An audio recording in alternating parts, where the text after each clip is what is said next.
गरीब बहन की कहानी। रोहन की बहन बहुत ही गरीब थी क्योंकि रोहन ने उसे घर से निकाल दिया था उस पर शक की वजह से ही। इसलिए अब वह कुल्लियों झोंपड़ियों पर रहने के लिए मजबूर हो गई थी। एक दिन रोहन कहीं काम के लिए रास्ते में जा रहा होता है कि उसकी गरीब बहन उसको दिख जाती है जिसको उसने सालों से ही घर से निकाल दिया होता है। तो उसको उस पर रता भी तरस नहीं आता। वह वहां से चला जाता है। वो उसे भैया भैया करती ही रह जाती है। तो उस गरीब बहन को एक दिन एक कबाड़िया मिलता है। वो उसे बोलता है कि तुम अकेली ही रह रही हो। तो वह बोल देती है कि हाँ मैं अकेली ही हूं। तो वह उसे नौकरी पर रख लेता है और बोलता है कि जब भी मैं फेरी लगाने जाऊं तो तूने ही दुकान खोल कर रखनी है और एन अच्छे से ध्यान रखना है। तो वो उसकी बात मान लेती है कि ठीक है। तो वह उसको 1 महीने के पैसे पहले ही एडवांस में दे देता है।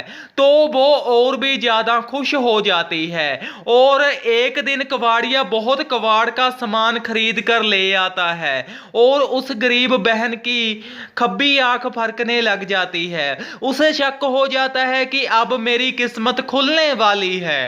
तो वह अगले दिन फिर फेरी लगाने चला जाता है।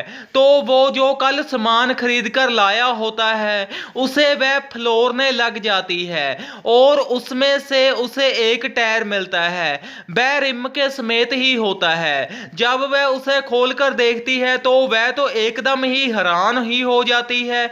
इतना सोना देखकर तो वह उसमें से सोना निकाल लेती है और लुको लेती है। तो वह फिर दूसरे दिन भी सामान लेकर आता है। तो वह उसे उसी टाइम ही बोल देती है कि मैंने नहीं करनी नौकरी, मेरा दिल नहीं लगता है। तो वो कहता है ना करो कोई बात नहीं मगर मेरे पैसे मोड़ दो। तो वह उसके सारे ही पैसे उसे मोड़ देती है। तो वह वहां से चली जाती है और पहले महलों जैसा घर खरीद लेती है उसी सोने के दम पर ही। तो उस कबाड़िए को भी शक हो जाता है कि मैं तो अपनी दुकान का सामान चेक कर लूं, क्या पता मुझे ही चूना लगा गई हो। तो वह सब कुछ देखता है पर उसका सभी ही सामान पूरा ही होता है। तो वह ये भी सोचता है कि उसने इतना महंगा घर लिया है, इतना तो मेरी दुकान में क्या है, बस कबाड़ ही है। तो वह बात को वहीं पर ही छोड़ ही देता है। तो उसके गरीब बहन के भाई को भी पता चल जाता है कि उसने महल खरीद लिया है।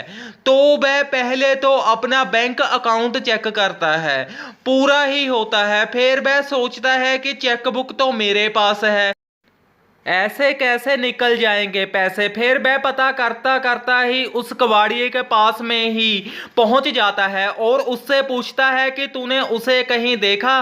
तो वह उसे बताता है कि हाँ पहले ये बहुत ही गरीब थी, मेरे पास इसने 2 दिन लगाए हैं, मैंने काम पर रख ली थी और महीने की तनख्वाह भी दे दी थी, पर दूसरे दिन ही बोलती कि मुझको काम करना नहीं है। तो मैंने महीने के पैसे मड़वा लिए और वह चली गई। और अगले दिन ही उसके चर्चे हो गए कि उसने महल ले लिया है। तो उसका भाई भी सुनकर हैरान हो जाता है कि ये ऐसे इतनी जल्दी सब कुछ हो कैसे गया।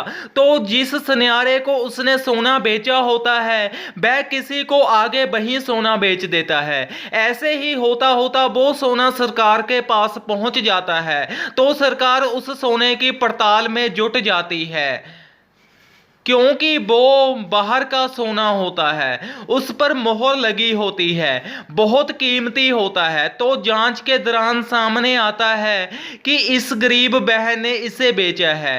तो उस गरीब बहन से पूछा जाता है तो वह बता देती है कि मैं इस कबाड़िए के काम करती थी, एक टायर से निकला है।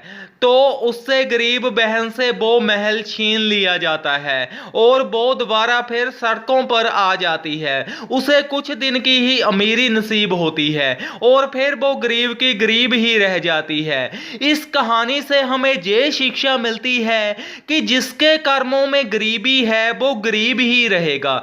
जैसे कि आपने इस कहानी में देखा कि उसको बाई ने निकाल दिया और वो बहुत ही गरीब हो गई और झोंपड़ी में रहने लगी। कुछ समय के लिए अमीर भी हो गई मगर फिर गरीब ही हो गई जैसे कि पहले ही थी, और अब और गरीब हो गई। उससे ज्यादा उसकी तो हालत पहले से भी बहुत तरसजोग थी, अब भी है और रहेगी भी। धन्यवाद। इस कहानी को ज्यादा से ज्यादा शेयर करें। अगर आप चैनल पर नए हो तो सब्सक्राइब करें और कहानी को ज्यादा से ज्यादा शेयर करें।